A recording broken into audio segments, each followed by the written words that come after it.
நீங்கள் பார்த்து கொண்டிருப்பது நியூஸ் 21 செய்திகள். தமிழ்நாடு செய்திகளை உடனுக்குடன் தெரிந்து கொள்ள நியூஸ் 21 செய்திகளை பாருங்கள். மண்ணள்ளிய குளத்தில் மூழ்கி 8ஆம் வகுப்பு படிக்கும் மாணவன் உயிரிழப்பு. வடமதுரை காவல்துறையினர் வழக்கு பதிவு செய்து விசாரணை. திண்டுக்கல் மாவட்டம் வேடசந்தூர் தொகுதிக்கு உட்பட்ட வடமதுரை ஊராட்சி ஒன்றியத்துக்கு உட்பட்ட தென்னம்பட்டி பகுதியில் குளம் உள்ளது. இந்த குளத்தில் 24 மணி நேரமும் ஜேசிபி ஹிட்டாச்சி இயந்திரம் கொண்டு 10க்கும் மேற்பட்ட லாரிகளில் கிரவல் மண் அள்ளி செல்வது வழக்கம். தொடர்ந்து மண் அள்ளியதால் குளத்தில் பல்வேறு பகுதிகளில் 20 அடி முதல் 50 அடி வரை குழிகள் தோன்றின. தற்போது தொடர்ந்து மழை பெய்து வருவதால் மண் கொள்ளையர்களால் தோண்டப்பட்ட குழிகளில் தண்ணீர் தேங்கி நிற்கிறது.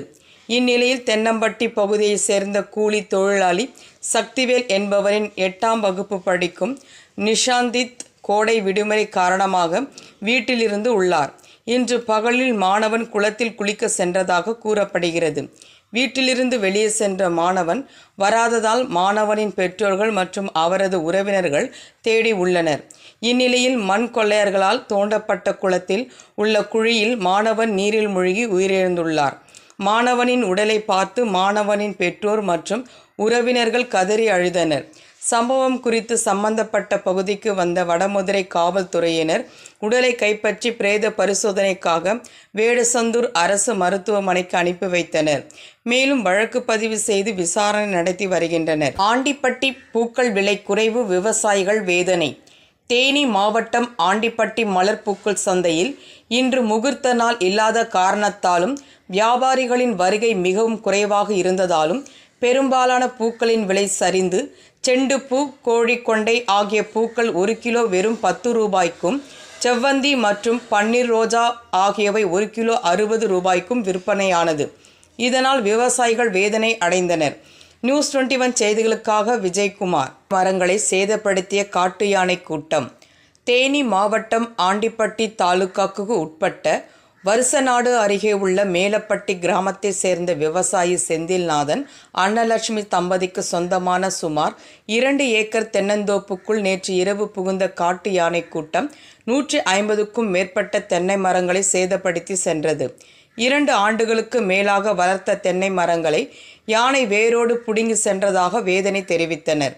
நியூஸ் 21 செய்திகளுக்காக விஜயகுமார். தென்காசி மாவட்டத்தில் நான் முதல்வன் திட்டத்தின் கீழ் 12ஆம் வகுப்பு முடித்த மாணவர்களுக்கு உயர்கல்வி பயில கல்லூரி கனவு 2025 என்னும் வழிகாட்டுதல் நிகழ்ச்சி 2ஆம் கட்டமாக சங்கரன் கோவில் AVK மெமோரியல் மெட்ரிக் மேல்நிலைப் பள்ளியில் வைத்து நடைபெற்றது.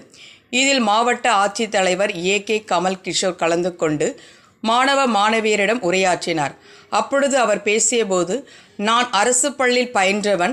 மாவட்ட ஆட்சியர் UPC தேர்வில் 4 முறை தோல்வி அடைந்து அதன் பின்பு வெற்றி பெற்று மாவட்ட ஆட்சியராக உள்ளேன். அதனால் மாணவ மாணவிகள் படிப்பில் முயற்சி மிக முக்கியம், பிகிலே கப் முக்கியம் எனக்கு என பேசி மாணவ மாணவிகளை உற்சாகப்படுத்தினார். நியூஸ் 21 செய்திகளுக்காக தென்காசி செய்தியாளர் கோதர்ஷா. பழனியில் பைனான்சியர்களை குறிவைத்து பணம் பறித்த கும்பல்.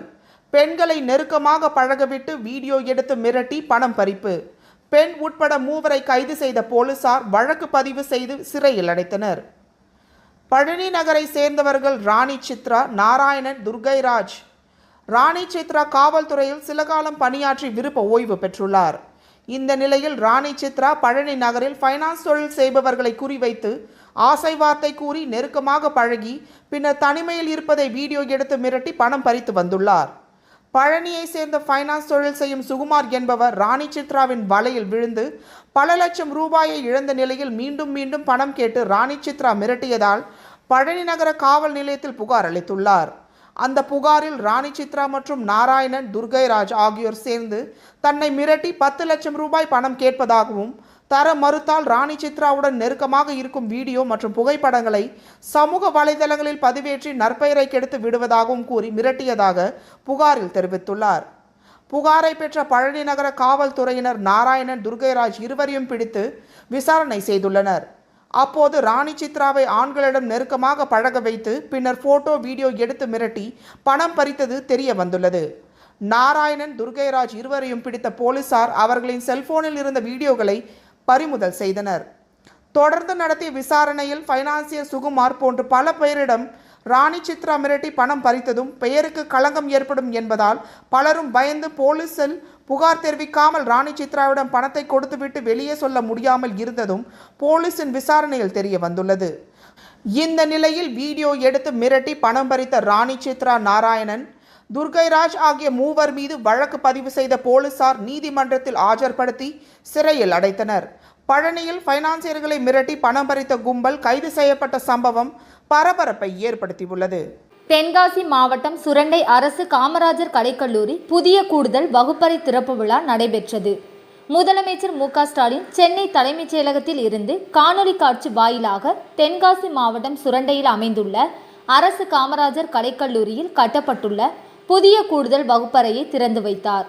அதைத் தொடர்ந்து நிகழ்ச்சியின் மாவட்ட ஆட்சியர் ஏ.கே. கமல்கிஷோர், தென்காசி சட்டமன்ற உறுப்பினர் எஸ். பழனி நாடார், சுரண்டை நகராட்சி சேர்மன் வள்ளி முருகன், தென்காசி மாவட்ட திமுக பொறுப்பாளர் ஜெயபாலன் மற்றும் அரசு அதிகாரிகள் பங்கேற்றனர். நியூஸ் 21 செய்திகளுக்காக தென்காசி செய்தியாளர் கோதர்ஷா. வேடசந்தூர் அருகே கதவு ஜன்னல் தயாரிக்கும் கடை உரிமையாளர் கத்தியால் குத்தி கொலை. வேடசந்தூர் ஒன்றியம் நாகையக்கோட்டை ஊராட்சி பண்ணைப்பட்டியை சேர்ந்தவர் மருதுபாண்டி, வயது 32. இவர் புதுரோட்டில் வீடுகளுக்கு தேவையான கதவு ஜன்னல் தயாரிக்கும் தொழில் நடத்தி வருகிறார்.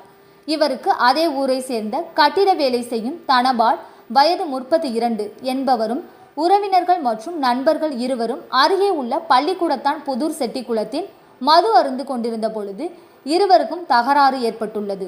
இதில் ஆத்திரமடைந்த தனபால் மருதுபாண்டியை தான் மறைத்து வைத்திருந்த கத்தியால் குத்தி கொலை செய்துள்ளார். பின்பு தனபால் எரியோடு போலீஸ் நிலையம் சென்று தான் கொலை செய்து விட்டதை தெரிவித்தார்.